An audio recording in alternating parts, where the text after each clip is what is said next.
صاحب ماشاء اللہ، جیسے آپ بیان کے اندر جو قربانی کے حوالے سے لے کے چلے تھے، جانور کے ساتھ زیادتی اور ایک تفریح کا حصہ بنا لیا ہے، اور جیسے دوسری قومیں اور دوسرے مذہب اور دوسرے فرقے جو ناچتے بھی ہیں، گاتے بھی ہیں، سب کچھ کرتے ہیں، ایک تفریح بنا لیا ہے تہواروں کو، تو یہ بھی ایک تہوار ہے. اچھا، قربانی جو ہے واجب اور نماز فرض، تو فرضوں کو چھوڑ کے واجب عمل کیا جا رہا ہے، ایک تو بات یہ ہے. دوسری بات یہ ہے کہ جانور کے ساتھ جو زیادتیاں کی جا رہی ہیں، ان زیادتی کے اندر یہ بھی ہے کہ انسانوں کے لیے تو بعض ڈاکٹر بھی کہتے ہیں کہ واک کرو یا جاگنگ کرو، یا ایک دوست دوسرے دوست کو مشورہ دیتا ہے کہ تم جاگنگ کرا کرو تمہاری صحت اچھی رہے گی. تو آیا جانور کے متعلق کس ڈاکٹر نے کہا ہے یا کس دوست نے کہا ہے کہ اس کو جاگنگ کراؤ، اس کو دوڑواؤ؟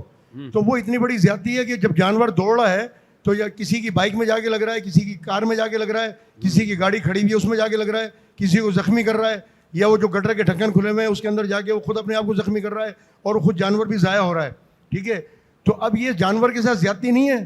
تو اب جو یہ جانور کے ساتھ زیادتی کر رہے ہیں، جیسا کہ قرآن پاک میں آیا کہ جو اللہ کے وحدانیت کو یا اللہ کے احکامات کا انکار کرے گا، جو مؤذن کی اذان کو سن کے، یعنی کہ اللہ کے منادی مؤذن کی اذان کو سن کے مسجد میں نہیں جائے گا، تو اس کی تباہی کے لیے، اس کی بدبختی کے لیے اتنا ہی کافی ہے.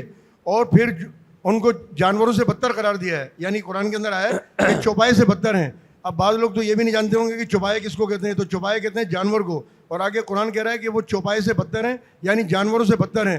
تو آیا جو جانور کو دوڑا رہے ہیں وہ جانور سے کم نہیں ہے؟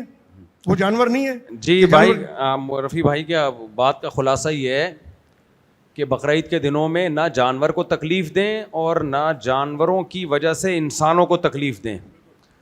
لوگ اتنا اسپیڈ سے لے کے بھگا رہے ہوتے ہیں، وہ گٹر میں گرتے ہیں. گٹر کے ڈھکن آپ کو پتہ ہے کراچی میں نہیں ہے آج کل، مہنگے ہوئے میں، اور وہ ٹکرے مار رہے ہوتے ہیں لوگوں کو، جا کے لوگوں کی املاک کو نقصان پہنچا رہے ہوتے ہیں، دکانوں میں گھس رہے ہیں. ویڈیوز آئی ہوئی ہیں یوٹیوب پہ.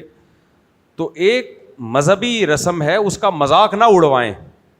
نبی صلی اللہ علیہ وسلم نے، میں بار بار وہ حدیث پیش کرتا ہوں کہ راستے میں کوئی تکلیف دہ چیز کو نہ ہٹائے اس کو مومن نہیں قرار دیا. تو جو تکلیف کا ذریعہ بنے وہ کیسے مومن ہو سکتا ہے؟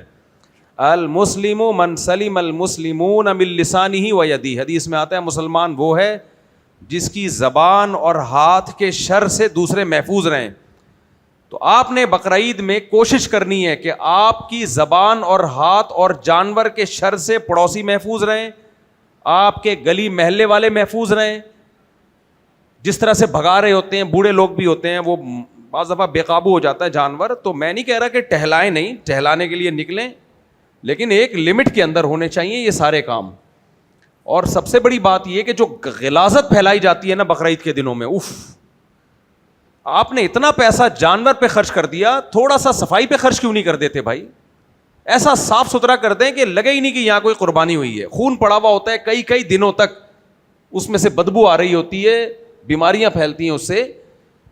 تو بھائی تکلیف سے بچانا ہے. اور انہوں نے جو بات کہی ہے کہ فرض نماز تو فرض ہے نا، قربانی واجب ہے، فرض کا درجہ واجب سے زیادہ ہے.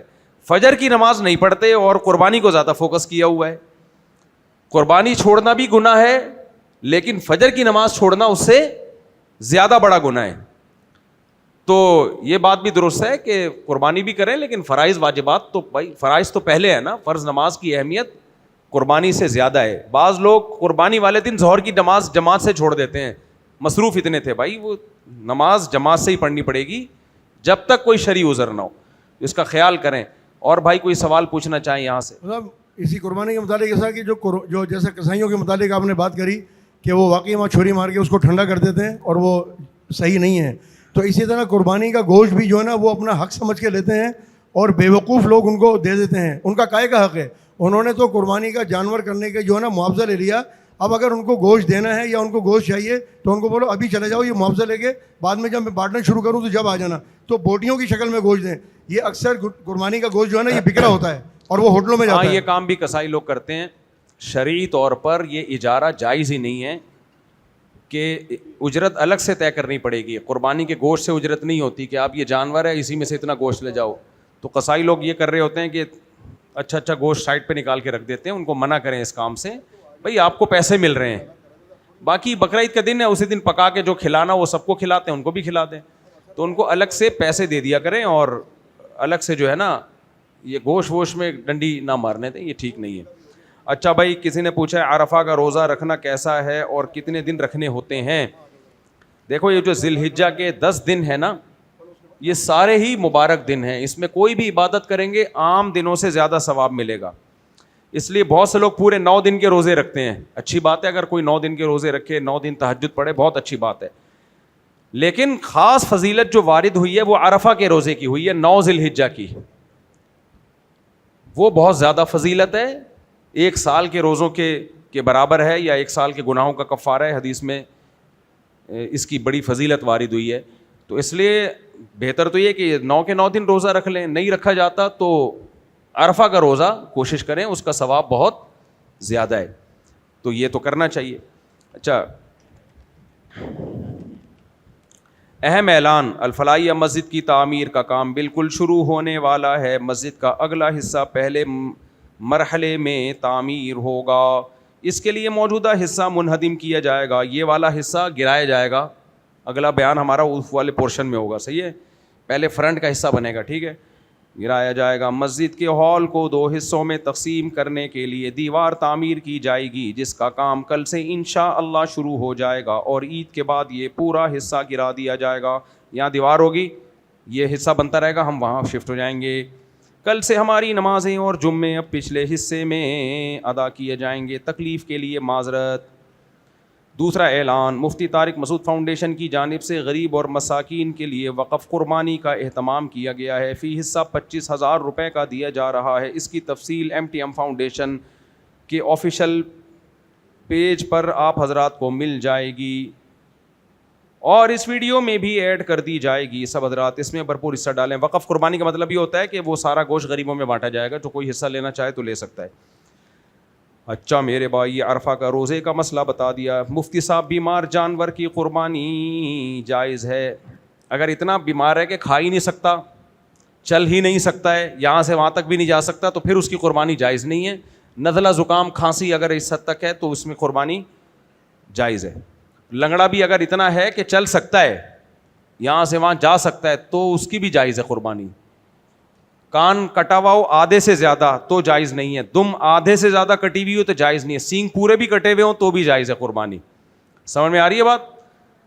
نابینا جانور کی قربانی جائز نہیں ہے. اتنا نابینا کہ اس کو بالکل نظر ہی نہ آ رہا ہو. اگر گھاس پھوس نظر آ جاتی ہے, وہاں گھاس ہے وہاں چلا جاتا ہے, اپنے مطلب کی چیزیں نظر آ رہی ہیں, تو پھر اس کی قربانی بھی جائز ہے. چشمہ لگانے کی ضرورت نہیں ہے اس کی. اچھا, اتنا بوڑھا لاغر جانور کہ وہ بھی بیچارہ چلنے پھرنے کے لائق نہیں ہے, اس کی بھی قربانی جائز نہیں ہے. لیکن عام طور پر ایسے جانور آتے نہیں ہیں, ٹھیک ہی آ رہے ہوتے ہیں. اچھا, ایک مسئلہ یہ بھی پوچھا جاتا ہے, جانور لائے اور وہ معذور ہو گیا, تو اگر آپ جانور خرید کے لائے اور ٹانگ ہی ٹوٹ گئی تو وہ تو چلنے پھرنے کے قابل نہیں ہے نا, اب اس کی قربانی نہیں ہو سکتی. البتہ جانور جب قربانی والے دن ذبح کرنے کے لیے لٹا رہے تھے, لٹاتے ہوئے ٹانگ ٹوٹ گئی تو پھر کوئی حرج نہیں ہے, کیونکہ بعض توڑے نہیں ٹانگ اس کی. بعض دفعہ ہوتا ہے کہ وہ ایسا ٹائم ہوتا ہے کہ یا تو اس کی ٹانگ ٹوٹے گی یا آپ کی ٹانگ ٹوٹے گی, تو دونوں میں سے ایک کی ٹانگ ٹوٹ جاتی ہے. اناڑی کسائی ہوتے ہیں, تو اس لیے ایسے میں پھر اگر وہ ٹوٹ بھی جائے تو کوئی حرج نہیں, کیونکہ وہ تو ذبح کرنے کے لیے لٹایا جا رہا ہے نا, اس میں یہ مسئلہ بھی ہو گیا. ایک اہم ترین مسئلہ یہ ہے کہ بعض دفعہ جانور اتنا ہٹا کٹا موٹا تازہ ہوتا ہے کہ وہ کسائی سے بھی کنٹرول نہیں ہو رہا ہوتا. بھینسیں عام طور پر ایسے ہوتے ہیں. دیکھو, بھینس کی قربانی بھی بالاجماع جائز ہے. ہمارے اہل حدیث حضرات نے اب اس زمانے میں ایک نیا شوچہ چھوڑ دیا کہ بھینس کی قربانی جائز نہیں ہے. اب وہ ان کی رائے ہے ذاتی, میں کسی کی رائے کا وہ نہیں کرتا, لیکن یہ اجماع کے خلاف ہے. بھینس گائے ہی کے حکم میں, میڈیکلی نہیں, شرعی طور پر, کیونکہ فقہا نے بھینس کا حکم صدیوں پہلے بیان کر دیا ہے, ائمہ کرام نے بیان کر دیا ہے, اور بھینس کو گائے کی شرعی طور پر گائے کے ساتھ لاحق کیا گیا, کیونکہ اس کے بنیادی فائدے وہی ہوتے ہیں جو گائے کے ہوتے ہیں. شریعت جو ہے نا, ایک ایک چیز کو کان پکڑ کے نہیں بتاتی ہے, انگلی پکڑ کے نہیں. العبرۃ بالامثال من اعتبار الرجال, الاعتبار بالامثال من صنعۃ الرجال. ایک چیز پر دوسری چیز کو قیاس کرنا یہ مردوں کا کام ہوتا ہے. بچوں کو ایک ایک چیز سمجھائی جاتی ہے, یہ نہیں یہ نہیں یہ نہیں, عقل مندوں کے لیے اشارہ کافی ہوتا ہے. تو حضرات فقہا نے دیکھا کہ گائے جو ہے, اس کے جو 4 جانور جن کے جن کی قربانی کی ہمیں اجازت دی گئی ہے نا, ان میں کامن چیز کیا ہے؟ جگالی کرتے ہیں, گھریلو ہیں, پالتو ہیں, ان کے دودھ اور گوشت سے فائدہ اٹھایا جاتا ہے. یہ 4 جانوروں میں کامن یہ ہے. تو بھینس بھی گائے کی طرح ہی گھریلو بھی ہوتی ہے, دودھ سے فائدہ اٹھایا جاتا ہے, گوشت سے فائدہ اٹھایا جاتا ہے. یہی وجہ ہے کہ گائے کی جو زکوٰۃ کا حکم ہے وہی بھینس کی زکوٰۃ کا بھی وہی حکم ہے. اب ہمارے اہل حدیث حضرات کہتے ہیں بھینس تو نبی کے دور میں تھی نہیں, تو آپ نے بھینس کو گائے پر قیاس کیسے کر لیا؟ یہ ان کی دلیل ہے. دلیل سمجھ میں آ رہی ہے؟ بھینس تو نبی صلی اللہ علیہ وسلم کے زمانے میں ہمیں بھینس کا تذکرہ نہیں ملتا نبی کے, تو جب وہ تھی نہیں تو اس کی قربانی کیسے ہوگی؟ اس کا جواب سمجھو. یہی سوال ہم اہل حدیث بھائیوں سے کہتے ہیں کہ یہ جو موزے جن پر آپ مسح کرتے ہو یہ نبی کے دور میں نہیں پہنے جاتے تھے, ان پہ مسح کو آپ نے کیسے جائز قرار دے دیا؟ یہ جو آپ ساکس پہنتے ہو, آپ کہہ سکتے ہو موزے نبی صلی اللہ علیہ وسلم نے خفین پہ مسح کیا ہے, تو یہ والے موزے اس دور میں تھے نہیں لیکن یہ ان جیسے ہیں, اس لیے ہم کہتے ہیں کہ اس پہ مسح جائز ہے. اس کا جواب یہ کہ ان جیسے بھی نہیں ہیں, اس لیے ہم کہتے ہیں کہ ان پہ مسح جائز نہیں ہے, کیونکہ نبی کے دور میں جو موزے پہنے جاتے تھے وہ جوتوں کا آلٹرنیٹ تھے, جوتوں کا متبادل تھے. اس لیے فقہا نے بیان کیا کہ عین وہ موزے ہونا ضروری نہیں ہے جو نبی کے دور میں تھے, وہ ہوں یا ان جیسے ہوں تو ان موزوں پہ مسح جائز ہے. تو وہ موزے ہوں یا ان جیسے, جیسے کا مطلب جو جوتوں کا آلٹرنیٹ ہوں. اس لیے فقہا نے بیان کیا عین وہ موزے ہونا ضروری نہیں ہے جو نبی کے دور میں تھے, بلکہ ان جیسے اگر موزے ہوں گے جو جوتوں کا آلٹرنیٹ ہو سکتے ہیں تو ان پہ بھی مسح جائز ہے. جبکہ آپ نے موزوں پہ تو ایسا قیاس کیا کہ وہ جیسے بھی ضروری نہیں, بس موزہ ہونا کافی ہے. اور بھینس جو بالکل گائے جیسی ہے بیسک چیزوں میں, اس پہ آپ کہہ رہے ہو قربانی جائز نہیں ہے, تو زکوٰۃ کیسے ہو گئی پھر بھینس پہ؟ کیونکہ ہمیں تو گائے کی زکوٰۃ کا ہمیں ملتا ہے, بھینس کی زکوٰۃ کا تو ہمیں حکم, بھائی شریعت میں بھینسوں کی زکوٰۃ کا تو حکم بیان ہی نہیں ہوا ہے, لیکن پوری امت کا اجماع ہے بھائی جو گائے کی جس گائے کی جیسے زکوٰۃ نکلتی ہے ویسے ہی زکوٰۃ کس کی نکلے گی؟ بھینس کی بھی نکلے گی. وہاں آپ کہتے ہو کہ گائے اور بھینس ایک جیسے ہیں, قربانی میں کہتے ہو ایک جیسے نہیں ہے. تو اس لیے میں عرض کرتا ہوں کہ اہل حدیث حضرات قابل احترام ہونے کے باوجود ان کے اندر وہ اجتہادی صلاحیت نہیں ہے جو اللہ نے ائمہ کرام کو صلاحیتیں دی تھیں, جو فقہا کو محدثین کو صلاحیتیں دی تھیں. اس لیے اس بارے میں اہل حدیث کی رائے بالکل کالعدم ہے بھینس کے بارے میں. جو اور پرانے اہل حدیث جتنے ملتے ہیں وہ سارے بھینس کی قربانی کو جائز قرار دیتے تھے. ہمیں تو یاد ہے ہم بچپن میں اہل حدیثوں سے یہ سوال پوچھتے تھے کہ بھینس کی قربانی تو کسی حدیث میں نہیں ہے, تم اس کو جائز کیسے کہتے ہو؟ ہم تو ان سے سوال پوچھتے تھے اور پھر یہ حجت تام کرتے تھے کہ ہر مسئلے کا حدیث میں ہونا ضروری نہیں ہے, تو اہل حدیث خاموش ہو جاتے تھے. اب جو نئے اہل حدیث آئے انہوں نے تو مسئلہ ہی اڑا دیا, انہوں نے کہا بھینس کی قربانی جائز نہیں ہے. تو ٹھیک ہے, میں مسائل میں شدت نہیں کرنی چاہیے, لیکن ان کی نیت پہ ہمیں شک نہیں ہے, ان کی نیت نبی کی اتباع ہی کی نیت ہے, آپ کی نیت ہے, آپ کے اخلاص پہ بھی ہمیں شک نہیں ہے. آپ کو بھینس کی قربانی ناجائز قرار دے کر آپ کو کیا مفاد اس سے حاصل ہو رہا ہے, آپ کی نیت پہ ہمیں شک نہیں ہے. لیکن میں پبلک کو یہ بتانا چاہتا ہوں کہ اہل حدیث مخلص بھی ہو سکتے ہیں, اہل علم بھی ہو سکتے ہیں, لیکن ان کے اندر وہ تفقہ, وہ بصیرت, جو میں اپنی بات نہیں کر رہا, جو اللہ نے مجتہدین کو دی تھی. میں دیوبندیوں کی بات نہیں کر رہا کہ دیوبندیوں کے اہل حدیث سے مقابلہ یا بریلویوں کا, نہ, جو اللہ نے بصیرت ائمہ مجتہدین کو دی ہے وہ اہل حدیث علماء میں وہ نہیں ہے. تو سب کے سب جائز قرار دیتے آئے ہیں بھینس کی قربانی کو, اور اس کو گائے قرار نہیں دیا ہے. گائے الگ چیز ہے, بھینس الگ چیز ہے, گائے کے ساتھ لاحق کیا, لاحق. یہ قیاس بھی نہیں ہے, الحاق ہے. الحاق الگ چیز ہوتی ہے, قیاس الگ چیز ہوتی ہے. الحاق اور قیاس میں بھی فرق ہے. تو جیسے ہم جو موزوں پہ مسح جائز قرار دیتے ہیں, وہ موزے جن میں پانی سرایت نہ کرتا ہو, جن کو پہن کے دور تک چلا جا سکتا ہو, ان موزوں کو ہم نے نبی کے دور والے موزوں پہ قیاس نہیں کیا ہے, بلکہ انہی کی قسم میں داخل کیا ہے. حالانکہ یہ وہ والے موزے تھوڑی ہیں, لیکن مثال کے طور پر نبی کے دور میں تو چمڑے کے موزے تھے, ہم کہتے ہیں پلاسٹک کا موزہ, اس پہ بھی مسح جائز ہے. وجہ کیا ہے؟ یہ اسی میں داخل ہیں, کیونکہ موزہ بذات خود مقصد نہیں ہے. موزہ تو ایک لفظ ہے, اس جیسی کوئی بھی چیز ہوگی وہ خود حدیث میں داخل ہے وہ چیز. تو اس لیے گائے یا گائے جیسی, ہاں تو اس میں اہم چیز یہ ہے کہ پالتو جانور ہو. تو بھینس بھی کیا ہے؟ پالتو جانور ہے. تبھی حضرات فقہا نے بیان کیا کہ نیل گائے کی قربانی جائز نہیں, حالانکہ وہ گائے ہے. اس کو کہتے بھی کیا ہیں؟ گائے. مگر وہ گائے وحشی گائے ہے, لہذا اس کی قربانی جائز نہیں ہے. ہرن کی قربانی جائز نہیں ہے, حالانکہ وہ بکرے جیسا ہے, لیکن بکرے جیسا اس لیے نہیں ہے کہ بکرا پالتو ہوتا ہے, ہرن پالتو نہیں ہوتا. آپ کہہ سکتے ہو گھر میں پالا ہوا ہرن, گھر میں پالا ہوا وہ تو ایک وقتی ہے نا, اصل تو یہ وحشی جانور ہے. تو اسی طرح یہ جو چترال میں آج کل ایک مارخور, ایک وہ مارخور نہیں, ایک الگ ٹائپ کا بھینسا آیا یاک, تو وہاں بھی مسئلہ یہ بیان کیا جائے جو پالتو یاک ہوگا نا اس کی قربانی جائز ہوگی, وہ بکرے کے حکم میں ہی ہوگا, یا بھینس کے پتہ نہیں بکرے جیسا ہوتا ہے, بیل جیسا ہوتا ہے, بیل جیسا ہوتا ہے. تو یاک کی جو پالتو ہے یاک ہے اس کی قربانی جائز ہے, جو پالتو یاک نہیں ہے اس کی قربانی جائز نہیں ہے. وحشی جانوروں کی قربانی نہیں ہوتی, قربانی گھریلو پالتو جانوروں کی ہوتی ہے. سمجھتے ہو کہ نہیں سمجھتے ہو؟ تو اس لیے بات میں یہ کر رہا تھا کہ بھینس کی قربانی, اس پہ اور ریفرنس بھی ہیں حضرات فقہا کے. امام احمد بن حنبل نے کیا کہا اس بارے میں, امام بخاری کے استاد تھے وہ. تو بہرحال خلاصہ یہ ہے کہ پہلے اس مسئلے پر اجماع رہا ہے, اب اہل حدیث حضرات نے اس میں اختلاف ڈال دیا ہے. تو ہاں میں کہہ رہا تھا کہ بھینسے کی قربانی بعض دفعہ بڑی مشکل ہو جاتی ہے, کیونکہ اس کی گردن اتنی موٹی, گردن ہوتی نہیں ہے, ایسا لگتا ہے کہ گردن اس کی ہے ہی نہیں, اتنا موٹا ہوتا ہے وہ. تو پھر ایسے موقع پہ لوگ اس کو گرانے کے چکر میں 15-20 لوگ خود گر جاتے ہیں. تو اتنا خطرناک جانور ہو تو اس کو باندھ کے اس کے کھڑے کھڑے بھی ذبح کیا جا سکتا ہے, اس طریقے سے باندھ دیں کہ 2 دھاری چاقو اس کے یہاں مار دیں. اور دوسرا طریقہ پھر فائر کا بھی استعمال کیا جا سکتا ہے, یعنی اس کو شوٹ کریں پھر ذبح کر دیں مجبوری میں, بلا ضرورت یہ جائز نہیں ہے. اور ایک ٹیکنالوجی یہ بھی آئی ہوئی ہے آج کل, کوئی انجیکشن لگاتے ہیں اس سے وہ ڈھیلا سن ہو جاتا ہے, پھر ذبح کر دیں. تو مجبوری میں یہ تمام طریقے استعمال کیے جا سکتے ہیں.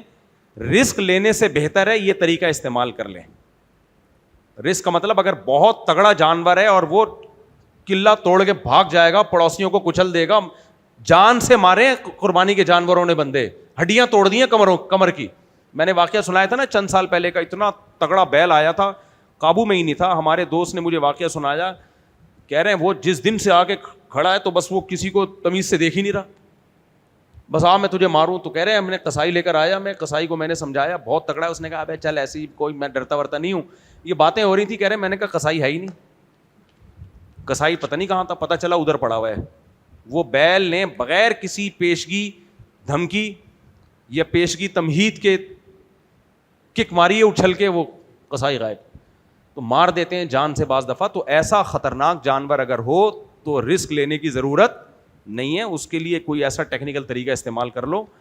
اپنی زندگی کو بھی خطرے میں نہ ڈالو, دوسروں کی زندگیوں کو بھی خطروں میں نہ ڈالو, اس سے قربانی کا مذاق بھی بنتا ہے. اور چند مسائل اور سن لیں, میں نے ایک مسئلہ بھی بیان میں بھی بتایا, دوبارہ ریپیٹ کر دوں. قصائی جب جانور کو ذبح کرے گا تو اس کو حرام مغز میں چاقو نہیں مارنے دینا, خوب سمجھ لو. 4 رگیں کٹیں, بس اس قصائی کو پکڑ لیں. 10 بندے گائے پر تھے تو 20 بندے قصائی پہ آ جائیں, اس کو روک کے رکھیں, اس کو خون نکلنے دیں آرام سے, ٹھیک ہے. ایک کام یہ. دوسری بات یہ دیکھو, جانور ذبح کرنے والے کا توحید پرست مسلمان ہونا ضروری ہے. توحید پرست شرکیہ عقیدے والا اگر جانور ذبح کرے گا تو جانور کا گوشت حرام, قربانی بھی گئی آپ کی, گوشت بھی حرام. بعض لوگوں کا عقیدہ ہی نہیں پتہ ہوتا, بس وہ منہ میں گٹکا ہوتا ہے, وہ ذبح کر رہے ہوتے ہیں, حالانکہ وہ شرک کرتے ہیں, مزار پرست ہوتے ہیں, وہ قبروں پہ سجدہ کرنے والے ہوتے ہیں, یا رسول اللہ مدد, یا علی مدد کے نعرے لگانے والے ہوتے ہیں, یا غوث آدم مدد کے نعرے لگانے والے ہوتے ہیں. تو غلط عقیدے والا آدمی, میں نہیں کہہ رہا ہر ایک پہ شک وہم کریں, لیکن پہلے سے کسی کے بارے میں پتہ ہو تو ایسے آدمی سے جانور حلال نہ کروائیں. بہتر یہ کہ خود ذبح کریں. عورت بھی جانور ذبح کر سکتی ہے, یعنی گلے پہ چھری چلا سکتی ہے, احتیاط کریں تو بہتر ہے. کتنے دن غصہ آیا تو ایک پریکٹس تو ہو چکی ہوگی اس کو. خیر, تو صحیح عقیدے کا ہونا ضروری ہے اس میں, اس لیے کوشش کریں اپنا جانور خود ذبح کریں, پھر قصائی کے حوالے کر دیں. چھری خود چلا دیں, ایک دفعہ چلا دیں چھری, پھر قصائی کے حوالے کر دیں, وہ گوشت تیار کرتا رہے گا. سمجھ میں آ رہی ہے بات کہ نہیں آ رہی ہے؟ ایک کام تو یہ ہو گیا. دوسرا کام, جس جانور میں 7 لوگ شریک ہیں یا 4 لوگ یا 3 لوگ شریک ہیں, جیسے گائے یا اونٹ میں, تو بار بار یہ مسئلہ بیان کر چکا ہوں, دوبارہ ریپیٹ کر دیتا ہوں, اس جانور کے گوشت کو تول کے برابر تقسیم کیا جائے گا. اندازے سے ڈھیریاں بنانا جائز نہیں ہے. اس میں لوگ کہتے ہیں جب سب راضی ہیں تو کیا ہوا, گوشت سودی اموال میں سے ہے, سودی اموال میں سے. جب گوشت کی تقسیم ہوتی ہے تو یہ تقسیم حقیقت میں خرید و فروخت کا معاملہ ہو رہا ہوتا ہے. اپنے حصے کا گوشت بیچ کے اس کو دے رہے ہو اور اس کے حصے کا گوشت آپ خرید رہے ہو. مشاع طور پر ہر شخص گوشت میں برابر کا شریک ہے نا, تو یہ ڈسٹریبیوشن حقیقت میں خرید و فروخت ہے. میں آسان مثال سمجھاتا ہوں. ایک پلاٹ میں 2 آدمی برابر کے شریک ہیں. آپ نے 1 کروڑ کا پلاٹ خریدا, زید اور بکر نے 1 کروڑ کا پلاٹ خریدا. اب پلاٹ کے ہر حصے کے دونوں مالک ہیں یا نہیں ہیں؟ کیا خیال ہے؟ ہر ذرے میں دونوں شریک ہیں یا نہیں ہیں؟ اس کو کہتے ہیں مشاع طور پہ شرکت ہے. اب دونوں نے ارادہ کیا پلاٹ کو ہم آدھا ڈیوائڈ کر لیتے ہیں, آدھا کا ادھر تم لے لو, آدھا کا یہ والا حصہ میں لے لوں. تو اصل میں شریعت کہتی ہے حقیقت کو, الفاظ کو نہیں دیکھتی. الفاظ تو ہم تقسیم کے یوز کر رہے ہیں کہ ڈیوائڈ کر رہے ہیں, لیکن ہو یہ رہا ہے کہ اس پلاٹ میں جس جز میں آپ شریک تھے وہ والا حصہ اس کو بیچ رہے ہو اور اس کا جو حصہ تھا وہ آپ خرید رہے ہو. یہ خرید و فروخت کا عمل ہو رہا ہوتا ہے. تو خرید و فروخت کبھی پیسوں کے ذریعے ہوتی ہے, کبھی اسی جنس کو اسی جنس کے بدلے میں خریدا جا رہا ہوتا ہے. تو قربانی کے جانور میں جب 7 آدمی شریک ہوتے ہیں تو ہر جز میں برابر کے شریک ہوتے ہیں. جب اس کی 7 ڈھیریاں بنتی ہیں تو جمشید کی ڈھیری یہ والی, ستار کی ڈھیری یہ والی, تو اس گوشت میں جمشید کی جو شرکت تھی وہ ختم ہو رہی ہے, اس شرکت کے بدلے میں جو وسیم کی اس گوشت میں شرکت تھی, تو گوشت کے بدلے میں بک رہا ہوتا ہے, فروخت ہو رہا ہوتا ہے. اور شریعت میں حکم ہے کہ گوشت کو جب گوشت کے بدلے میں بیچا جائے تو برابر سرابر تول کے بیچا جائے. ذرا سا بھی ایک طرف زائد ہو گیا تو وہ سود میں ہوگا. آئی بات سمجھ میں کہ نہیں آ رہی؟ اس لیے برابر تول کے تقسیم کریں. تولنے کی ٹینشن سے اگر بچنا چاہتے ہیں تو کیا کرنا ہے آپ نے, گوشت کی جنس کے علاوہ کوئی جنس شامل کر دیں, یعنی 7 ڈھیریوں میں تھوڑی سی کلیجی شامل کر دیں. آئی بات سمجھ میں؟ پھر اگر زائد بھی ہو گیا تو جو اضافی گوشت ہوگا وہ کلیجی کے مقابلے میں آ جائے, کیونکہ کلیجی جب گوشت کے بدلے میں بکتی ہے تو برابری ضروری نہیں ہے. اب یہ مسائل حدیث میں ہے, حدیث میں 6 چیزوں میں ربا ہے نا, تو جو سیکولر لبرل لوگ ہیں ان کو تو یہ مصیبت لگے گی, کیا مولویوں نے لوگوں کو ٹینشنوں میں ڈال دیا ہے. کوئی بات نہیں, ہم اللہ کے غلام ہیں, ہم اللہ کے بندے ہیں, ہمیں اللہ نے سود سے منع کر دیا تو ہم منع ہو جائیں گے, چاہے اس کی لاجک ہماری سمجھ میں آئے یا نہ آئے. تو جو بے دین لوگ ہیں ان کو مذاق اڑانے دیں, آپ شریعت کو فالو کریں. اور شریعت نے آلٹرنیٹ بھی رکھا ہے کہ بھائی مخالف جنس کی چیز ڈال دو تو کیا ہو جائے گا, برابر. اس کی میں ایک مثال دیتا ہوں. 10 روپے کو 11 روپے کے بدلے میں بیچنا جائز ہے یا حرام ہے؟ بولو نا. ابے حرام ہے نا. لیکن ایک طرف 10 روپے کے ساتھ کوئی چھوٹی سی چیز شامل کر دو, ایک ماچس کی ڈبیا لگا دو, ادھر 11 روپے ہوں, اب یہ کیا ہو گیا, جائز. کیونکہ 10 کے بدلے میں ہو جائیں گے, جو 1 روپے اضافی ہے وہ ماچس کے بدلے میں یا ٹافی کے بدلے میں یا کوئی بھی ایسی چیز جس کی کچھ ویلیو ہو. اب کلیجی کی بھی ایک ویلیو ہوتی ہے. تو آپ نے کیا کیا, 7 حصے بنائے, تھوڑی تھوڑی کلیجی سب میں شامل کر دی. اب اگر کچھ اونچ نیچ ہو بھی جائے گی تو بھی کوئی ٹینشن نہیں ہے. میں کیا کرتا ہوں, مشترک گائے میں 7 حصے تول کے بھی کرتا ہوں اور احتیاطاً کلیجی بھی ملا دیتا ہوں, کیونکہ اتنا ایکوریٹ تولنا بھی بہت ٹینشن کا کام ہے. اتنا بالکل ایکوریٹ تولنا, کیونکہ ذرا بھی اضافہ نہیں ہونا چاہیے, کون اتنا بیٹھ کے تولتا رہے. تو میں جب 7 حصے کرتا ہوں تو 7 حصوں میں کیا ملا دیتا ہوں, کلیجی. اچھا, شروع میں کلیجی کے جب 7 حصے کریں تو کلیجی کو بھی تول کے 7 حصے کریں اور تھوڑی تھوڑی اس میں گوشت بھی ملا دیں, ایک بوٹی بھی ملا دیں, وہ بھی کافی ہے. آئی بات سمجھ میں؟ دوبارہ سے, جانور ذبح ہو گیا, کھال اتر گئی, کلیجی نکل گئی, گھر والے کہتے ہیں فوراً کلیجی پکاؤ, کہتے ہیں کہ نہیں کہتے؟ بھائی کلیجی چاہیے فوراً, کسائی بھی کہہ رہے ہوتے ہیں یار یہ تو لے کر آؤ. آپ نے فوراً تھوڑی سی کلیجی سائڈ پہ کر دی آخر میں گوشت میں ملانے کے لیے, اور جو بچی ہے کلیجی اور اس میں تلی ولی بھی ہوتی ہے, ان کے 7 حصے کیے اور 7 بوٹیاں 7 حصوں میں ایڈ کر دی. اب کلیجی میں کوئی اوپر نیچے ہوا ہوگا تو وہ اس کے مقابلے میں آ گیا, گوشت کے مقابلے میں.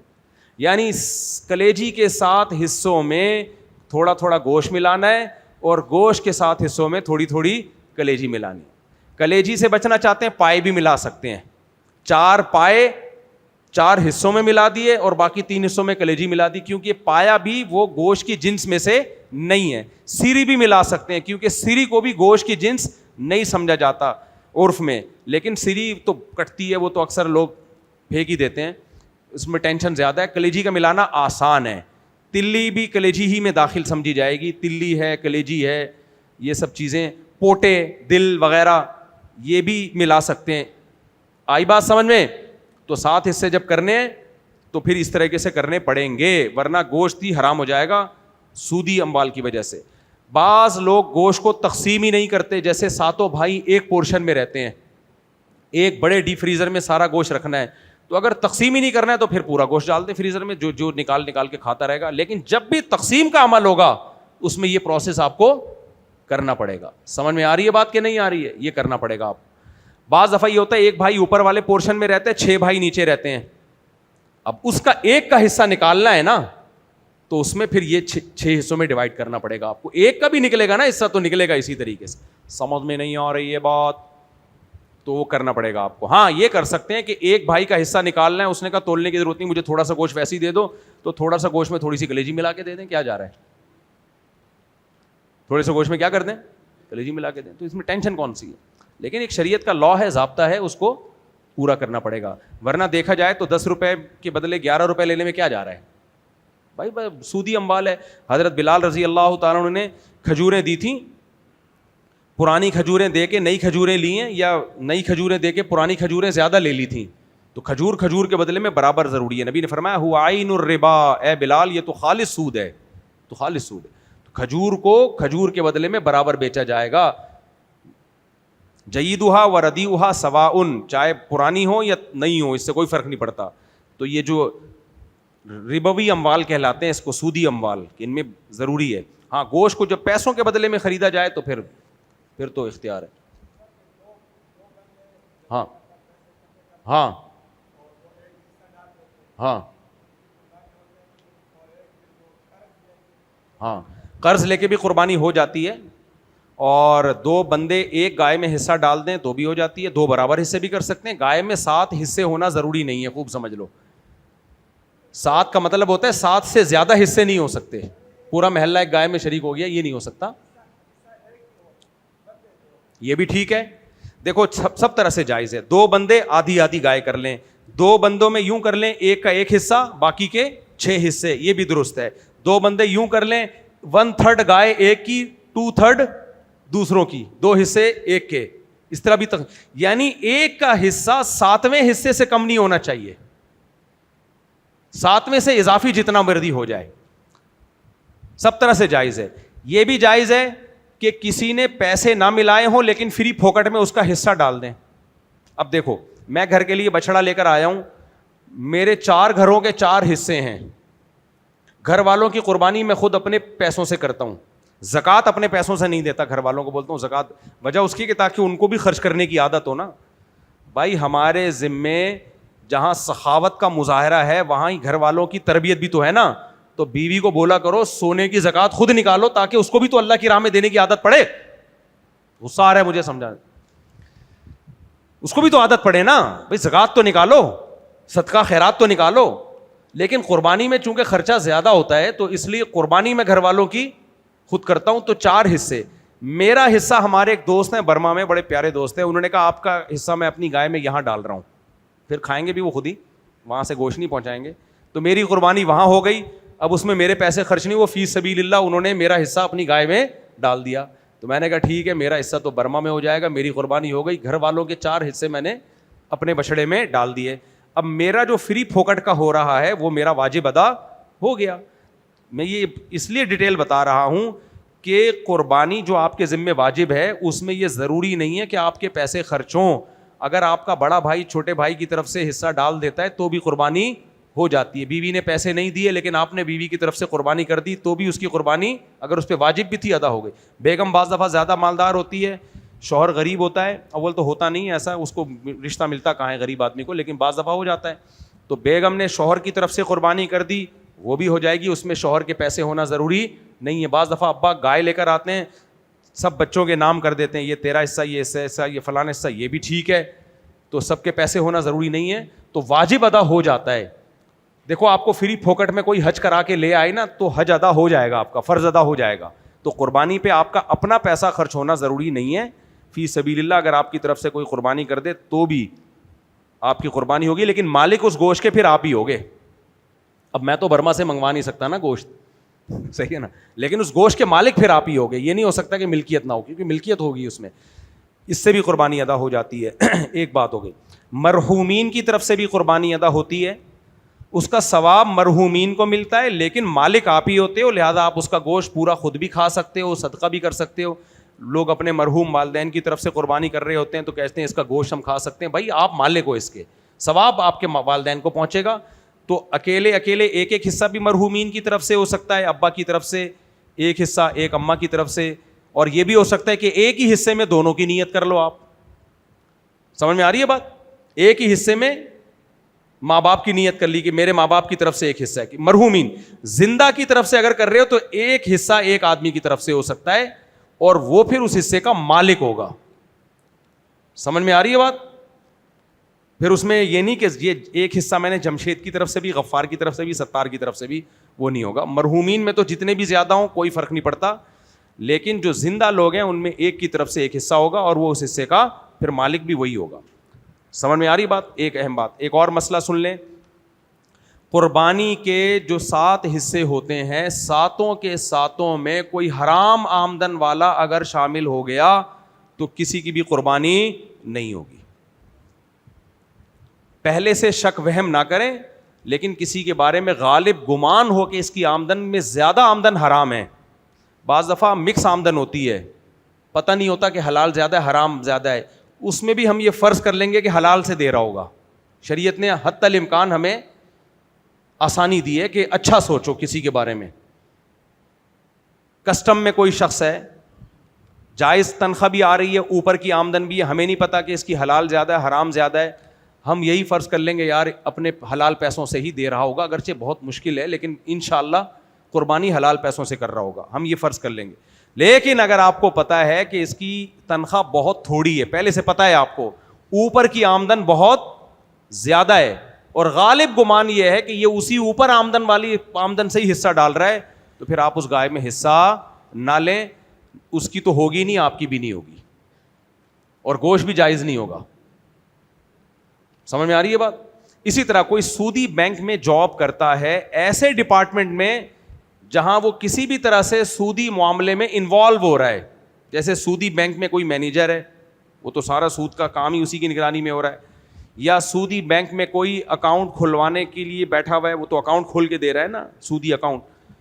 تو اس طرح کی کوئی جاب اگر سودی بینک میں ہو تو ایسے شخص کی آمدن بھی حرام ہے, وہ بھی اگر قربانی کی گائے میں حصہ ڈالے گا تو سب کی قربانی کیا ہو جائے گی؟ خراب. البتہ سودی بینک میں ایسے شعبے میں جاب کر رہا ہے جس میں سود میں اس کی انوالومنٹ نہیں ہے, الیکٹریشین ہے, کوئی کارپینٹر ہے, یا صرف گیس بجلی کے بل جمع کرانے کے لیے بعض دفعہ بندہ بیٹھا ہوا ہوتا ہے, یا چوکیدار ہے, تو اس ٹائپ کا آدمی جس کی کوئی انوالومنٹ ہی نہیں ہے سود میں, تو اس کی تنخواہ جائز ہے.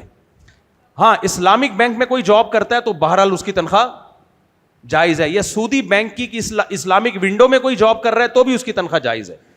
انشورنس کمپنی میں جاب کر رہا ہے, اس میں بھی پھر یہی دیکھا جائے گا کسی ایسے کام میں انوالو ہے جس کا جوئے یا سود سے لینے دینا, تو اس کی تنخواہ بھی حرام ہے. تو اس کو بھی شریک کرنے سے بچیں آپ اپنے ساتھ حصے میں. اچھا مفتی صاحب, اگر کوئی حصے دار شرکیہ ہو اس کے کیا حوالے؟ ہاں, اگر کوئی شرکیہ عقیدے کا حامل ہے, وہ اگر آپ کی گائے میں آپ کے ساتھ حصہ ڈال دے گا تو بھی سب کی قربانی برباد ہو جائے گی. 7 افراد کا توحید پرست ہونا ضروری ہے. مسلک پرستی کی بات میں نہیں کر رہا, آپ کی گائے میں کوئی اہل حدیث شریک ہو جائے قربانی ہو جائے گی, کیونکہ توحید پرست ہوتے ہیں اہل حدیث. آپ کی گائے میں کوئی بریلوی شریک ہو جائے اور وہ یا رسول اللہ مدد کا نعرہ نہ لگاتا ہو تو بھی قربانی ہو جائے گی, شرک نہ کرتا ہو, ٹھیک ہے نا. تو اور کوئی دیوبندی جو شرک کرتا ہو وہ شامل ہو گیا تو قربانی ضائع ہو جائے گی. تو قربانی کے گائے میں شرکت کا تعلق دیوبندی بریلوی شیعہ ہونے سے نہیں ہے, اس کا تعلق اس سے ہے کہ مشرک نہ ہو. مشرک ہوگا تو چاہے دیوبندی ہو, چاہے بریلوی ہو, چاہے اہل حدیث ہو, چاہے کوئی بھی ہو, قربانی نہیں ہوگی پھر آپ کی. اچھا مفتی صاحب, دوسرا سوال یہ ہے کہ اکثر سیلون والے کو نا قربانی کے حصے میں شامل نہیں کرتے. کیا بول رہا ہے بھائی؟ سیلون والے کو, حجام کٹنگ والے کو اکثر قربانی میں شامل نہیں کرتے. کیوں؟ اکثر کہتے ہیں بھائی ان کی جو کمائی ہے حرام ہے. اب جو ہیئر ڈریسر ہیں ان کی کمائی حلال بھی ہوتی ہے حرام بھی ہوتی ہے. اگر کوئی داڑھی کاٹتا ہے تو کمائی حرام ہے, لیکن زیادہ کام وہ داڑھی کاٹنے کا تو نہیں کر رہے ہوتے نا, حلال حرام شامل ہو رہا ہوتا ہے. تو اگر وہ داڑھی بھی کاٹتے ہیں احتیاط یہی ہے کہ نہ شامل کرو, ہو سکتا ہے زیادہ تر پھر وہ نہیں قادیانی کو شریک کر لیا تو سب کی قربانی برباد ہو گئی. اس دفعہ مسئلہ پوچھا کسی نے کہ پچھلے سال ایک بندہ شریک تھا, پتہ چلا وہ قادیانی ہے, تو میں نے کہا اب تو قربانی تو گئی. اب یہ کرو کہ یاد رکھو قربانی کی قضا قربانی کی صورت میں نہیں ہوتی, پھر وہ صدقہ کرنے پڑتے ہیں پیسے. یعنی قربانی اگر ضائع ہو جائے تو پھر بقرعید کے بعد قربانی نہیں ہوگی, اگلے سال بھی نہیں ہوگی, بس وہ پیسے صدقہ کرنے پڑیں گے اتنے. اجتماعی قربانی میں پتہ نہیں چلتا حلال حرام والا, تو جب تک نہیں پتہ چلے تو کیوں بلا وجہ تجسس کر رہے ہو, صحیح ہے نا. ایسے ہمیں کوئی کھلا رہا ہوتا ہے ہم تھوڑی پوچھتے ہیں کیا کماتے ہو, بھائی سب سے اچھا گمان رکھو, جب پتہ چل جائے تو پھر احتیاط کرو. جی بھائی پوچھیں. مولوی صاحب یار وہ جو پوچھ رہے مسئلہ, اچھا مائک پہلے ان کے پاس ہے وہ پوچھ لیں پھر آپ کی طرف آتا ہے مائک. جی لوگ بولتے ہیں کہ نا ویلیج کا چاند نظر آنے کے بعد ناخن اور داڑھی وغیرہ نہیں کٹوانی چاہیے, اس میں کیا سچائی ہے؟ داڑھی تو ویسے ہی کبھی بھی نہیں کاٹنی چاہیے, لیکن ذی الحجہ کا چاند نظر آنے کے بعد سنت یا بہتر یہ ہے کہ کہیں کے بھی بال نہ کاٹے جائیں جب تک کہ جانور کے گلے پہ چھری نہ چل جائے. لیکن یہ واجب حکم نہیں ہے, جائز افضل ہے, فضیلت ہے اس کی, مستحب حکم ہے, واجب نہیں ہے. کر لیں تو اچھی بات ہے, نہیں کریں تو بھی ٹھیک ہے, کر لینا چاہیے, سنت ہے. جی حضرت یہ سوال تھا کہ اگر کسی کا پتہ ہو کہ یہ حرام رکھتے ہیں اپنے پاس یا ان کے حلال سے زیادہ حرام کا ہے, تو اگر وہ آپ کو جیسے گوشت دیتے ہیں جیسے رشتہ داروں میں ہوتا ہے یا دوست احباب, تو اس میں کیا پھر دیکھیں وہ اگر آپ کو جس کی آمدن زیادہ حرام ہو, آپ کو پتہ ہے, شک نہیں ہے, یقین ہے کہ زیادہ حرام کماتے ہیں یہ, وہ اگر گوشت دیں گے تو پھر آپ کو ان سے پوچھنا پڑے گا. ایسے وہ گوشت کھانا آپ کے لیے جائز نہیں ہے. ہاں اگر آمدن میں زیادہ حلال ہے تو پھر پوچھنے کی ضرورت نہیں ہے. اگر زیادہ حرام ہے, پتہ ہی نہیں ہے کہ حلال زیادہ حرام زیادہ ہے, پھر بھی پوچھنے کی ضرورت نہیں ہے. یہی فرض کرو کہ حلال سے دے رہے ہوں گے اور حلال زیادہ ہے تو بھی پوچھنے کی ضرورت نہیں. اگر حرام زیادہ ہے تو پھر تحقیق کرنی پڑے گی آپ کو. ان کو ایک دفعہ بتا دیں کہ بھائی ہم چونکہ اس کو ناجائز سمجھتے ہیں, آپ اپنی حلال آمدن سے ہمیں دیا کرو. اگر وہ منہ سے کہہ دیتے ہیں کہ میں حلال سے دیتا ہوں تو تجسس کی ضرورت نہیں ہے, بس ان کی زبان پہ یقین کیا جائے گا. اور اگر پھر بھی لے لیا ہے تحقیق کے بغیر تو پھر یا تو وہ گوشت صدقہ کر دیں یا اس کی قیمت صدقہ کر دیں گے تو بھی وہ حلال ہو جائے گا. فوراً صدقہ ضروری نہیں ہے, نیت کر لیں گے کہ یار میں کھا رہا ہوں لیکن بعد میں اتنے پیسے صدقہ کروں گا تو بھی کافی ہے. مفتی صاحب کیا ہر تنخواہ دار شخص پر قربانی واجب ہے؟ دیکھو تنخواہ دار آدمی پہ قربانی واجب ہے بشرطے کہ اچھی تنخواہ ہو اس کی. آج کا ریٹ کیا ہے, آج کیا تاریخ ہے, مئی کی 22 مئی 2026 کو 52.5 تولہ چاندی قربانی کا ریٹ کیا چل رہا ہے, کوئی بتائے گا؟ 4,71,72,000 کچھ ایسے ریٹ ہے میرا خیال ہے, ایسا ہی ہے نا. اب 1 کلو کون دیکھ رہا ہے, میرا خیال ہے آپ نیٹ پہ سرچ کر لیے گا, اس کو حتمی رائے نہیں سمجھیے گا. 4,71,000. تو جس آدمی کے پاس کیش رقم 4,71,000 ہے یا گولڈ اتنا پڑا ہوا ہے 4,71,000 کا, یا ایسی پراپرٹی ہے اس کے پاس جو پورے سال استعمال ہی نہیں ہوتی, نہ کرائے پہ دی ہوئی ہے, نہ کوئی گودام بنی ہوئی ہے, نہ رہتا ہے, ایویں ہی خالی پڑی ہوئی ہے, پلاٹ لے کے ڈالا ہوا ہے ایسے, یا گھر لے کے ڈالا ہوا ہے, پورے سال استعمال نہیں ہوتا وہ, تو ایسے آدمی پہ قربانی واجب ہوگی. لیکن وہ پورے مہینے کے جو ضروری خرچے ہیں وہ مائنس کرے گا پہلے. مثال کے طور پر بقرعید کی صبح صادق کے وقت اتنے پیسے تھے 4,71,000 کے بقدر رقم اکاؤنٹ میں پڑی ہوئی ہے یا جیب میں وغیرہ وغیرہ, تو اس سے پہلے قرضے مائنس کرے, اور جو آٹا دال راشن پورے مہینے کا آئے گا, گیس بجلی کا بل, وہ سب چیزیں مائنس کر کے اگر اتنی رقم بچ رہی ہے تو پھر اس پہ قربانی واجب ہے.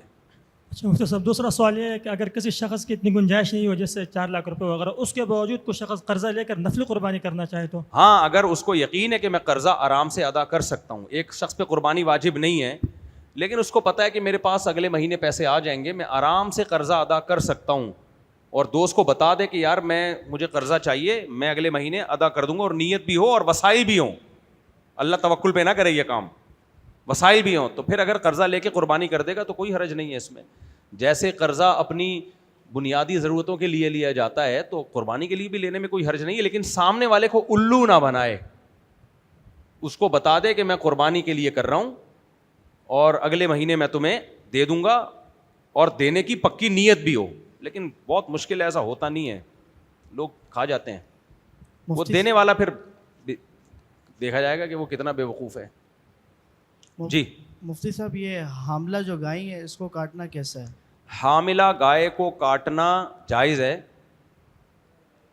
تو اس میں پھر ایک اختلاف ہے کہ پیٹ سے جب بچہ نکلے گا تو وہ زندہ ہوگا, تو پھر حدیث میں آتا ہے زکوٰۃ الجنینی زکوٰۃ امیہا, کہ بچے کو کی ماں کو ذبح کرنا بچے ہی کا ذبح کرنا ہے, یعنی اس بچے کو کھا سکتے ہیں.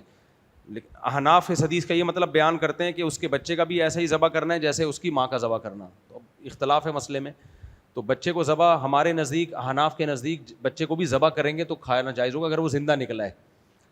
باقی یہ حاملہ گائے کو ذبح کرنے کا نہ کریں تو بہتر ہے, کیا ضرورت ہے, اس کا گوشت بھی خراب ہوتا ہے اور اس سے نقصان بھی زیادہ ہے نا. تو ہمیں نہیں ملتا کہ حاملہ گائے کی قربانی کا الگ سے کوئی ہمیں حکم دیا گیا ہو یا اس کی کوئی فضیلت بیان کی گئی ہو. تو کوشش یہی کیا کریں کہ جانور حمل سے نہ ہو, اس جانور کو ذبح کریں, کیونکہ بچہ ضائع ہو جاتا ہے عام طور پہ. وہ ایک مال ضائع کرنا بھی تو شریعت میں پسندیدہ کام نہیں ہے.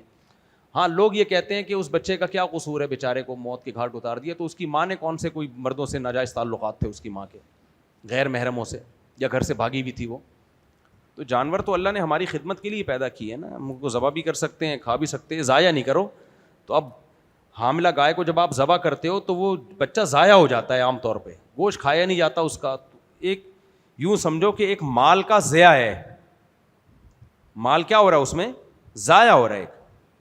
تو یہ اس لیے اس پہلو سے اس کو ناپسندیدہ سمجھا جاتا ہے. جی السلام علیکم سر, میں ریاض سے آیا ہوں. ایک تو ایک سوشن تھا, یہاں پہ دیکھا گیا لوگ ٹریڈنگ کرنے لگ گئے ہیں, جانور لے کر آ رہے ہیں, مہینے بھر پہلے رکھا اسے, اس کے بعد پھر جا کے اچھے دام لگ گئے, انہیں بیچ دیا, دوسرا لے کر آ گئے, اس پہ پروفٹ کم آ رہی ہے, جائز ہے؟ جائز ہے. ٹریڈنگ تو اسی کو کہتے ہیں, آپ جانور لے کر آئے.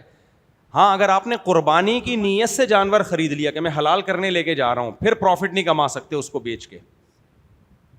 کوئی غریب آدمی جس پہ قربانی واجب نہیں تھی, اس نے خریدا بیچنے کے لیے, تو اس پہ تو وہی جانور متعین ہو گیا ہے.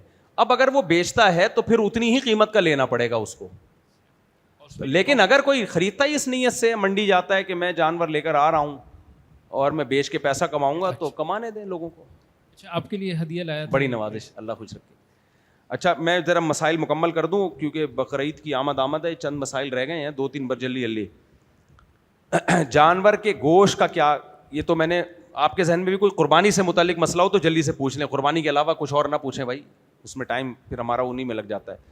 پوچھیں. ہاں سارے خرچے ملانا ضروری ہے, صرف جو جانور کی نہیں, جب حصے والی گائے ہے تو سارے خرچے ملائیں, قصائی کی اجرت بھی, چارہ بھی, بلکہ رسی بھی خریدی ہے وہ بھی ڈال دیں, تو پورے ایکسپنسز شو کر کے اس میں پھر حصہ متعین ہوگا کہ اتنے کا حصہ ہمیں پڑ رہا ہے. اچھا جیسے نا قربانی میں کر رہا ہوں, صحیح ہے, میں جانور لے کر آ رہا ہوں اپنی قیمت سے, لیکن میں چاہ رہا ہوں کہ گھر والوں کا نام آ جائے, ماں باپ کا نام آ جائے, پر میرا اس سال نہ آئے, تو میرے پہ واجب ہے؟ آپ پہ واجب ہے قربانی, مطلب انکم تو ہے نا, جب ہے تو پھر پہلے آپ اپنی طرف سے کریں نا. اچھا پہلے میری طرف سے, مطلب ان بھائیوں کا نام اب نہیں آ سکتا؟ ڈال دیں, ایک حصہ کم از کم اپنی طرف سے کریں, پھر باقی بھائیوں کا نام, باقی حصوں میں بھائیوں کا نام ڈالیں, اپنا حصہ ایک کریں. السلام علیکم. وعلیکم السلام. انکل کافی دیر سے بیچارے وہ بزرگ ہیں نا, ان کو ذرا دے دیں. جی جی ہاں اچھا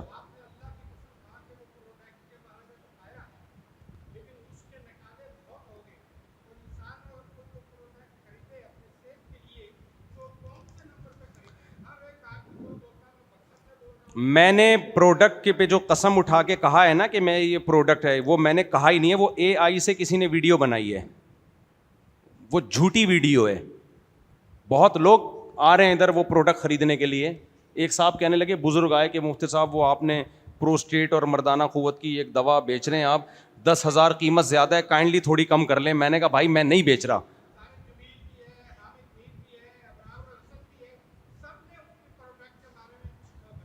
مجھے باقیوں کا نہیں پتا, میں نے کچھ بھی اس پروڈکٹ کے بارے میں نہیں کہا, کسی نے میری اے آئی سے ویڈیو بنا کے ڈالی ہے, بے عزتی ہو رہی ہے. بالکل میں نے 100 دفعہ بیان کیا, وہ چل ہی نہیں رہا بیان. جھوٹی چیز جلدی چلتی ہے اور سچی چیز چلتی نہیں ہے. نہیں وہ میں نے پروڈکٹ, میں کسی کی کمپنی کی چیزوں کو پروموٹ نہیں کرتا بھائی. مفتی صاحب قربانی کے حوالے سے ایک سوال اور مفتی صاحب, اگر پڑوس میں کوئی امیر لوگ رہتے ہوں, مالدار لوگ رہتے ہوں, قربانی نہ کرتے ہوں تو کیا؟ اگر پڑوس میں امیر لوگ رہتے ہوں, مالدار, اور اگر میں قربانی کرتا ہوں تو میں اپنی قربانی سے گوشت دے سکتا ہوں ان کو؟ جب انہوں نے گھر میں قربانی کی ہے تو کیا ضرورت ہے ان کو گوشت دینے کی؟ وہ نہ کرتے ہوں, کرتے ہی نہیں ہو. نہ کرتے ہوں, بڑے نالائق ہیں, مالدار ہو کے بھی نہیں کر رہے. دے دیں تھوڑی 2-4 بوٹیاں تاکہ غیرت سے شرم سے ڈوب کے مریں. کوئی حرج تو نہیں ہوگا نا اس میں؟ نہیں کوئی حرج نہیں. اچھا, قربانی کے 3 حصے کرنا بہتر ہے, ضروری نہیں ہے, خوب سمجھ لو. بہتر ہے کہ 1/3 صدقہ کر دیا جائے, مالداروں کو چاہیے کہ کیا کریں. لیکن اگر کوئی غریب ہے, اس کی فیملی بڑی ہے, بچوں کو, تو پھر پہلے حق کس کا ہے؟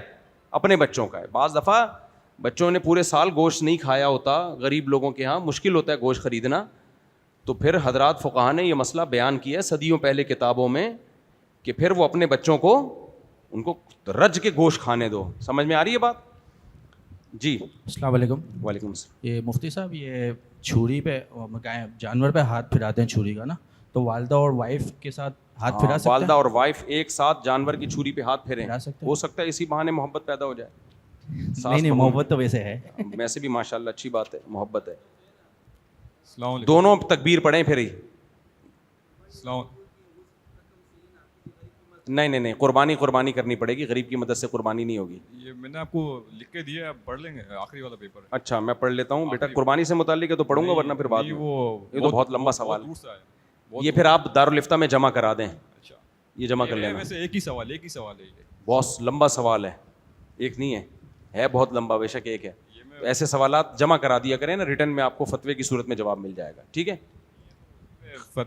زبانی بھی ہو جائے گا. تو بیٹا یہاں پر میں اتنا لمبا سوال پڑھوں گا, اتنا وہ لوگوں کا ٹائم ہے نا, پھر پڑھ لیتا ہوں نا میں سوال جلدی. یہ قربانی کا ٹاپک ختم ہو جائے یار. میں چند باتیں میں خود بتا دوں, پھر وہ آپ کر پھر جو سوال ہو پوچھ لینا. قربانی کے جانور میں کچھ چیزیں شریعت سے تعلق نہیں, لیکن آپ کے فائدے سے ان کا تعلق ہے, وہ بھی میں آپ کو بتا دیتا ہوں. سمجھ میں آ رہی بات؟ دیکھو جب بچڑا ذبح ہوا کرے نا, کچھ دیر اسے لٹکا دو, ذبح کرنے کے بعد اس کے گوشت کو 2-4 بڑے حصوں میں تقسیم کر کے کسی کھونٹے پہ لٹکا دو, سائے میں پنکھا چلا کے 20-25 منٹ لٹکاؤ اس کو. اس سے اس کا سارا پانی نچڑ کے نیچے آ جاتا ہے. اس سے گوشت کٹتا بھی اچھا ہے, زیادہ عرصے تک فریزر میں محفوظ بھی رہے گا, اور ٹیسٹ بھی اچھا ہو جائے گا. آج ہمارے مشورے پہ یہ کر کے دیکھو, یہ شریعت کی بات نہیں کر رہے, میں ایک جنرل نالج کی بات کر رہا ہوں. جو پروفیشنل لوگ ہیں نا گوشت کھانے کا, جن کو پتا ہے, وہ گوشت کو چھاؤں میں پنکھا چلا کے لٹکا دیتے ہیں, بالکل ایسے جیسے کسی کو پھانسی کے پھندے پہ نہیں لٹکاتے, نہیں جلاد لٹکاتا ہے, آپ نہ لٹکانا, ایسے لٹکا دو اس کو کہیں کھونٹے پہ یا رسی باندھ کے لٹکا رہے. وہ 20 سے پنکھا چلا دو چھاؤں میں, دھوپ میں تو خراب ہو جائے گا نا, گرمی میں آج کل گرمی بہت ہے, چھاؤں میں لٹکاؤ اس کو, اور اس کا پانی ٹپکنے دو, خوب اچھی طرح پانی ٹپکے گا, وہ تھوڑا خشک ہو جائے گا. اس سے جراثیم بھی اس میں کم ہو جاتے ہیں, خراب ہونا بھی کا پروسیس بھی کیا ہوگا, دیر سے, اگر یعنی رکھا رہے گا نا گوشت تو بڑی جلدی خراب ہوتا ہے. دوسرا طریقہ یہ ہے کہ گوشت کو جب آپ کاٹ کے, خواتین کے خاص طور پہ وہ سن لیں اس کو, جب فریزر میں آپ رکھتے ہیں تو رکھنے کے بعد وہ پانی چھوڑتا ہے, تو کچھ دیر جب رکھا تو جو پانی چھوڑے گا نا وہ پانی پھینک کے دوبارہ پیک کریں اس کو. سمجھ میں آ رہی ہے بات کہ نہیں آ رہی ہے؟ یعنی کچھ دیر گوشت کبھی بھی, سوری ایک منٹ, گوشت جیسے ہی کٹے نا فوراً پکا کے نہیں کھانا چاہیے. کھا سکتے ہیں, شریر مسئلہ نہیں بیان کر رہا میں, لذت اور ہیلتھ کی بات کر رہا ہوں. گوشت جیسے ہی ذبح ہوتا ہے تھوڑی دیر اس گوشت کو لٹکا کے یا کہیں فریزر میں رکھیں, وہ پانی چھوڑ دے, آدھا گھنٹہ لگتا ہے اس میں, تھوڑا اس سے پانی وانی نکل جائے, اس کے بعد پکا کے کھائیں تو وہ ٹیسٹ میں بھی اچھا ہوتا ہے, صحت کے لیے بھی زیادہ اچھا ہوتا ہے.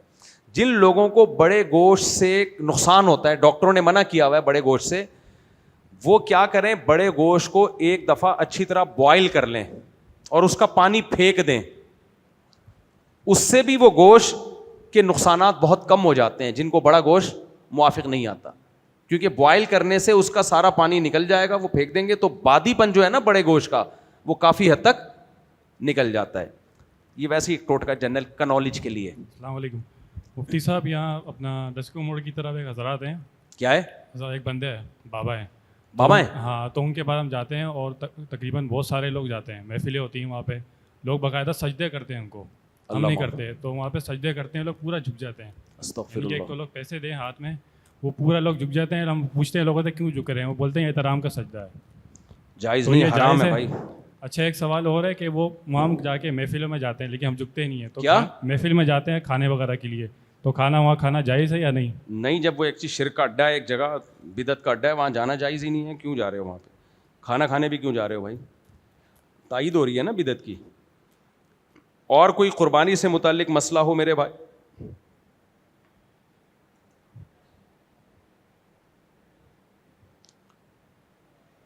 مائک آن کریں, شاباشی ہے.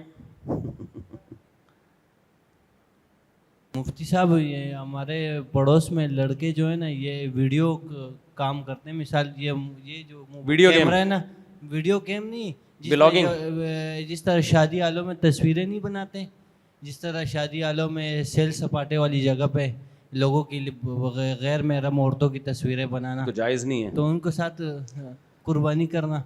احتیاط کریں تو بہتر ہے یار. اچھا, احتیاط کر لیں, ٹھیک ہے. اور کوئی قربانی سے متعلق مسئلہ؟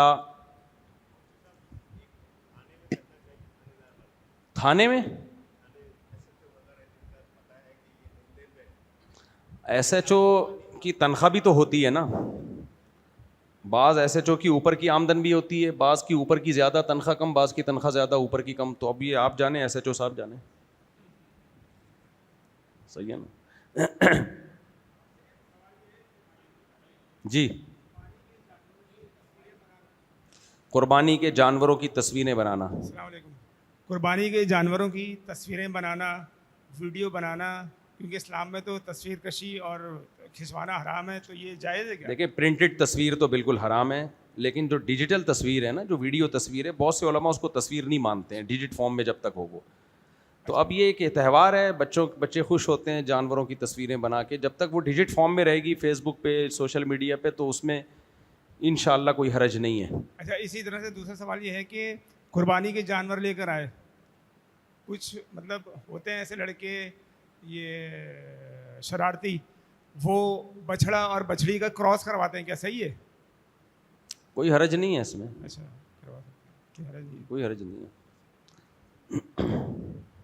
مفتی صاحب, یہ مسئلہ پوچھنا ہے کہ جیسے دو بھائی ہیں, دونوں پہ قربانی واجب نہیں ہے, مگر وہ دونوں تھوڑے تھوڑے پیسے ملا کے قربانی کرنا چاہیں تو اس کی ٹھیک کر سکتے ہیں. ایک کے پیسے زیادہ ہوں, ایک کے کم ہوں, ایک کے آدھے پیسے دوسرے بھائی نے زیادہ ڈال دیے, تو سب صحیح ہے. وہ ایک کے نام سے, دونوں کے نام سے؟ ایک کے نام سے دو کی قربانی نہیں ہو سکتی. ایک حصے میں دو بندوں کی قربانی نہیں ہو سکتی, کسی کی بھی نہیں ہوگی. پھر سمجھ رہے ہو؟ ایک کی ہوگی نا, ایک ہی ہوگی, نام ایک کا لگے گا اس میں. مفتی صاحب, اگر کسی کے پاس پروویڈنٹ فنڈ کے پیسے آئیں, وہ پیسے بینک کے تھرو آتے ہیں, اس میں کچھ سود کی رقم شامل ہوتی ہے, اب وہ شخص اپنے والد صاحب کو اس میں سے کچھ پیسے دے قربانی کے لیے, کیا قربانی؟ دیکھیں, پروویڈنٹ فنڈ کے جو پیسے آتے ہیں نا اضافی, وہ سود لگتا ہے دیکھنے میں, حقیقت میں وہ سود نہیں ہے. وہ تنخواہ آپ کو بعد میں دی جاتی ہے اور بڑھا کے دی جاتی ہے, کیونکہ آپ کچھ الگ سے رقم دے کے پیسے نہیں لے رہے ہوتے, وہ آپ کی تنخواہ کٹ رہی ہے پہلے سے ہی. اس میں معاہدہ ہوتا ہے کہ یہ بعد میں ملے گی اور زیادہ ملیں گے, اس میں وہ سود نہیں ہے وہ. چلیں بھائی, کافی ہے میرا خیال ہے, ٹھیک ہے.